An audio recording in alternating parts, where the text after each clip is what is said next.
Uncomfortable situation होती है जब हम प्रेजेंट को ना इंजॉय करके प्रेजेंट मोमेंट में ना रहकर हम अपनी पास्ट की पेनफुल मेमोरीज में स्टक रहते हैं। तो आज आपसे इसी बारे में बात करनी थी कि अपनी पास्ट की पेनफुल मेमोरीज से कैसे बाहर निकले, कैसे उस पेन को डिज़ोल्व करके अपने प्रेजेंट मोमेंट को इंजॉय कर सके, अपने फ्यूचर को और बेहतर बना सके।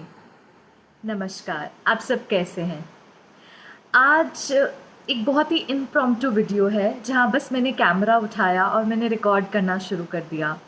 यूजुअली जब मैं आप सबसे बात करने आती हूँ तो कोई ना कोई टॉपिक माइंड में होता है या कुछ पॉइंट्स माइंड में होते हैं कि आज इन सब चीज़ों के बारे में आपसे बात करूँगी, अपने एक्सपीरियंसेस शेयर करूँगी।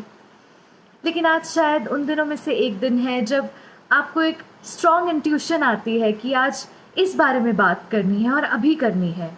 हो सकता है ये आप सबकी कलेक्टिव एनर्जी की डिमांड हो, जो मुझे ये एक नेचुरल इंस्टिंक्ट आया, या हो सकता है कि कुछ दिनों से ऐसी सिचुएशंस या ऐसे एक्सपीरियंसेस मैं लोगों को देख रही हूँ जहाँ मैंने महसूस किया कि लोग प्रेजेंट मोमेंट में नहीं रह पा रहे हैं, वो कहीं ना कहीं पास्ट की पुरानी मेमोरीज में अटके हुए हैं।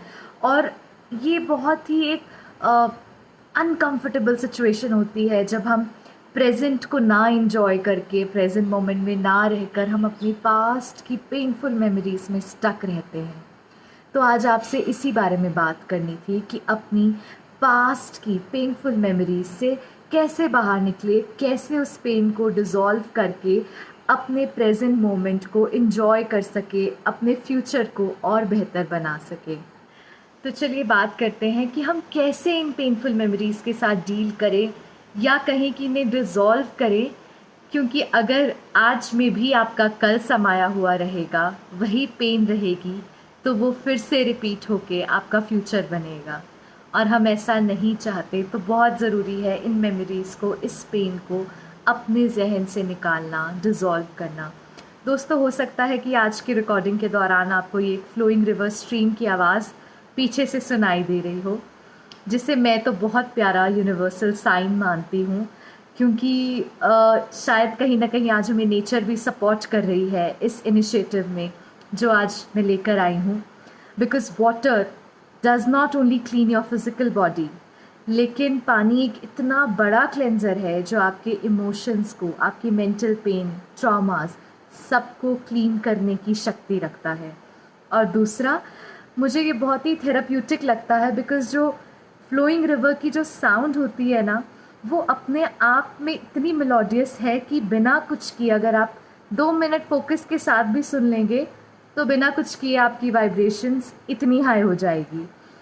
तो I believe that it is the sign from the universe which has led me here to discuss this thing with you. So let's begin. दोस्तों, इस बात के साथ डील करने के या इसे अप्रोच करने के यूँ तो बहुत से डिफरेंट तरीके हैं, टूल्स हैं, अप्रोचेज़ हैं, जिसे यूजुअली हम अपने सेशंस में या पेड कोर्सेज में स्टेप बाय स्टेप इंट्रोड्यूस करते हैं। लेकिन आई नो कि हम सबको आज की लाइफ में इसकी इतनी ज़रूरत है कि मैं चाहती हूँ हम सब इसे एक हैंडी टूल की तरह यूज़ कर पाएँ। तो जितना हो सके मैं सरल शब्दों में आपको समझाने की कोशिश करूँगी और फिर देखेंगे कि हम इसे चेंज कैसे करें, हम इसके साथ डील कैसे करें। सबसे पहले समझते हैं कि मेमोरीज़ बनती कैसे हैं। जब आप समझ लेंगे कि ये कैसे बनती है, फिर समझ पाएंगे कि ये डिज़ोल्व कैसे होंगी। दोस्तों, जब भी आपकी लाइफ में कोई सिचुएशन आती है और अब आप जब उस सिचुएशन के रिस्पॉन्स में एक स्ट्रॉन्ग नेगेटिव इमोशन क्रिएट करते हैं, तो वो एक डीप रूटेड मेमोरी बन जाता है जो एनर्जी के फॉर्म में आपकी बॉडी में स्टोर होता है, साथ ही साथ आपके सबकॉन्शियस माइंड का एक हिस्सा भी बन जाता है। समझते हैं कैसे। सपोज़ अगर आपको कभी स्कूल में डांट पड़ी हो, आपके मार्क्स अच्छे नहीं थे या आपने होमवर्क नहीं किया था, और मे बी जो आपकी टीचर थी उन्होंने आपको बहुत नेगेटिव तरीके से कोई बात बोली, या हो सकता है उस समय आपका बेंट ऑफ माइंड ऐसे था कि वो बात आपके दिल पे लग गई, आपके सेल्फ एस्टीम को चोट पहुंची। एंड एज अ चाइल्ड, क्योंकि इस इंसिडेंट की वजह से आपने इतना दर्द महसूस किया, तो वो स्ट्रॉन्ग इमोशन उस सिचुएशन के साथ ऐड होके आपके अंदर एक मेमोरी के रूप में स्टोर हो गया। ना सिर्फ आपके सबकॉन्शियस माइंड में मेमोरी की तरह, बट आपकी पूरी बॉडी में एक एनर्जी के फॉर्म में स्टोर हो गया। वहीं दूसरा एग्जाम्पल लेते हैं।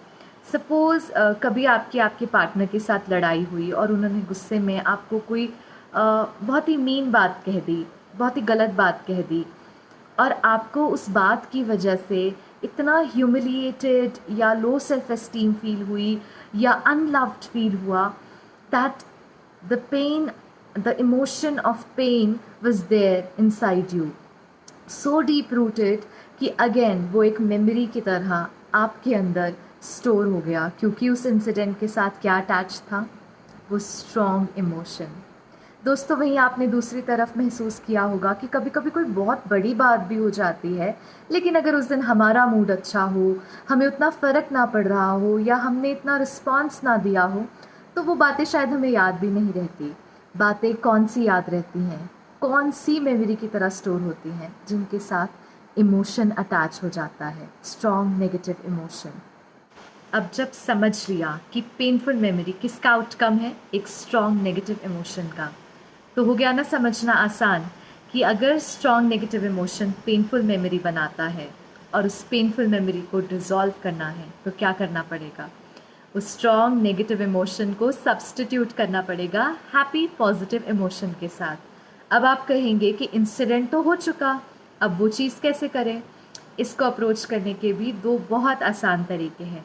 सबसे पहला, हम कॉन्शियसली अपने साथ बैठ के मेडिटेशन में, साइलेंस में रीविज़िट करेंगे पास्ट की उसी सिचुएशन को, और उसे डायरेक्ट करेंगे या चेंज करेंगे ठीक वैसे जैसे हम चाहते हैं।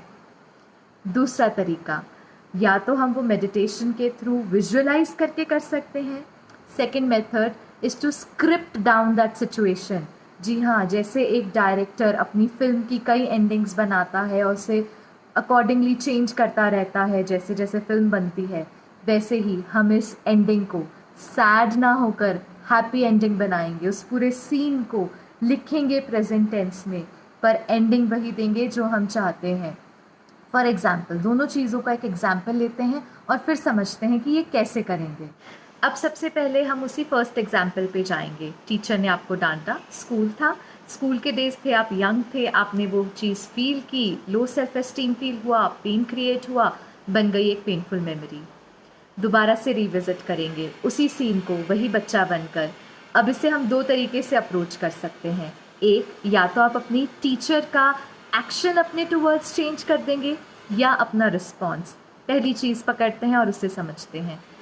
टीचर ने आपको डांटना शुरू किया ये सोचकर कि आपने होमवर्क नहीं किया, बट वहीं एकदम उन्हें रियलाइज़ हुआ कि ये इतनी बड़ी बात नहीं, और डांटने की बजाय उन्होंने आपको प्यार से समझाया and you ended up being happy. तो वो क्या हुआ, वो सारी जो चीज़ थी वो न्यूट्रलाइज हो गई, क्योंकि आपने उस सीन में अपने आप को एक हैप्पी स्टेट में देख लिया। दूसरी चीज़, जब आपको टीचर ने डांटना शुरू किया तो आपने अपना रिस्पॉन्स चेंज किया। वो हर्ट, वो पेन ना फील करके you were stable, you were happy, और आपको फ़र्क नहीं पड़ा। अब आप कहेंगे ये इतना भी आसान नहीं कि बस सोचा और सालों की पेन डिज़ोल्व हो गई, ये कैसे? तो मैं आपसे कहूँगी जी हाँ, ये इतना ही आसान है। इट्स जस्ट दैट कि आपको इसे बार बार प्रैक्टिस करना होगा। आसान क्यों? क्योंकि आपके सबकॉन्शियस माइंड को रियलिटी और इमेजिनेशन में डिफरेंस नहीं पता। तो जब आप इस प्रोसेस को रिपीट करते जाएंगे तो वो पुरानी मेमोरी फेड अवे होकर एक नया सीन क्रिएट होता जाएगा। अब सेकेंड प्रोसेस की बात करते हैं। कुछ लोग विजुअलाइजेशन के साथ इतने कंफर्टेबल नहीं है या उन्हें वो चीज़ फील नहीं होती, इजीली विजुअलाइज नहीं कर पाते, तो उस केस में हम स्क्रिप्टिंग का जो है इस्तेमाल करेंगे। कैसे? आप उसी सीन को रीराइट करेंगे, पर लिखेंगे ऐसे उस एंडिंग के साथ जैसी एंडिंग आप इस सिचुएशन को देना चाहते थे। सेकेंड एग्जाम्पल लेते हैं। एक पार्टनर ने दूसरे पार्टनर को कुछ मीन बातें कही, हर्ट क्रिएट हुआ, ह्यूमिलिएशन फील हुआ, पेनफुल मेमोरी बन गई। अब इस सीन को आप लिखना शुरू करेंगे कि एक सिचुएशन आई, दूसरे पार्टनर को गुस्सा आने लगा, लेकिन उन्होंने आप पर गुस्सा ना करते हुए आपको बहुत प्यार से एम्ब्रेस किया, हग किया, प्यार से समझाया, और जो सिचुएशन लड़ाई का रूप ले सकती थी it ended into a very peaceful situation and आप दोनों के बीच में बहुत हेल्दी कम्युनिकेशन हुआ। दोस्तों, यहाँ पर आप अपनी क्रिएटिविटी का यूज़ कर सकते हैं और उस सिचुएशन को वैसा रूप दे सकते हैं जैसा कि आप चाहते थे कि वो सिचुएशन होती, तो आपकी लाइफ में आज ये पेनफुल मेमोरी ना होती। इसमें आप जैसे चाहे अपने इमोशंस को ज़ाहिर कर सकते हैं, लिख सकते हैं, कोई रूल नहीं है, कोई पाबंदी नहीं है। यूँ तो मैं चाहती हूँ कि आपको इसका एक पूरा गाइडेड प्रोसेस दूँ, लेकिन वीडियो बहुत लंबा हो जाएगा, तो आप मुझे नीचे कमेंट बॉक्स में लिख कर बताइए। अगर आप चाहते हैं तो मैं ज़रूर इन दोनों प्रोसेसेस को एक गाइडेड प्रोसेस के रूप में आपके लिए लेकर आऊँगी और हम साथ मिलकर काम करेंगे, आपकी इस पेनफुल मेमोरी को डिज़ोल्व करेंगे। दोस्तों, आप कहेंगे कि कैसे पता चलेगा कि हम इस प्रोसेस को कितनी बार करें या वो पेनफुल मेमोरी डिज़ोल्व हो रही है?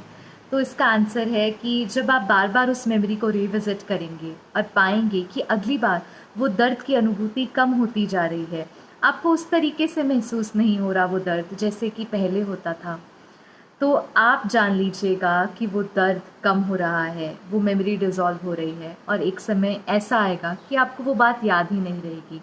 तब समझ लीजिएगा that you have healed from that painful memory. उम्मीद करती हूँ दोस्तों कि आपको आज की पेशकश पसंद आई होगी। इस वीडियो ने आपकी लाइफ में ज़रूर कुछ वैल्यू ऐड की होगी।